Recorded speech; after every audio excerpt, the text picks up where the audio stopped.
অনেক দিন ধরে নেমন্তন্ন পাই না, এর ওই বাড়িতে নেমন্তন্ন শুনি, কিন্তু এই মাসে আমাদের এত নেমন্তন্ন পেয়েছি, মানে কি বলবো আর কি। পুরো মাসটা ধরেই আজকে নেমন্তন্ন। তা দেখো, আজকে আমার বাপের বাড়িতে আজ কালী পুজো, তো তার জন্য নেমন্তন্ন করেছিল, তো তাই সবাই মিলে বিকেলবেলা গেছিলাম।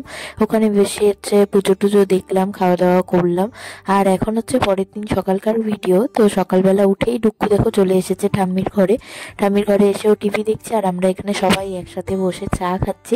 আর আজকেও আমাদের সকালবেলা রান্নাবান্না ঝামেলা নেই, কারণ তোমার নেমন্তন্ন আছে বললামই। আমাদের বাড়িতে আজকে খিচুড়ি খাওয়া দাওয়ার ওখানে অনুষ্ঠান হবে, তো ওটার জন্যই আজকে আমাদের বাড়ির সবারই ওখানে নেমন্তন্ন। তো তাই একদম আরামসে সবাই দেখো বসে, ঘুম থেকে উঠে বসে আরামে চা খাচ্ছি। কাজটা যে চাপ থাকলে না, এরকম বসে খাওয়া যায় না আর চাটা। তো দেখো, অনেকদিন ধরে ব্ল্যাঙ্কেটগুলো রোদে দেওয়া হচ্ছে না, তো ভাবলাম যে রোদে দিয়েই দিই। আর এদিকে আমরা যেহেতু এখনও রেডি হইনি, আর এখন ঘড়িতে বাজে 11:30, তো ডুকুর একটু খাওয়ার দেরি হয়ে যাবে বলে আমি প্রেসারে একবারে সিদ্ধ ভাত বসিয়ে দিয়েছি। ও অল্প অল্প করে খেয়ে নিচ্ছে, তাহলে আমার একটু ঝামেলাটা কম হবে।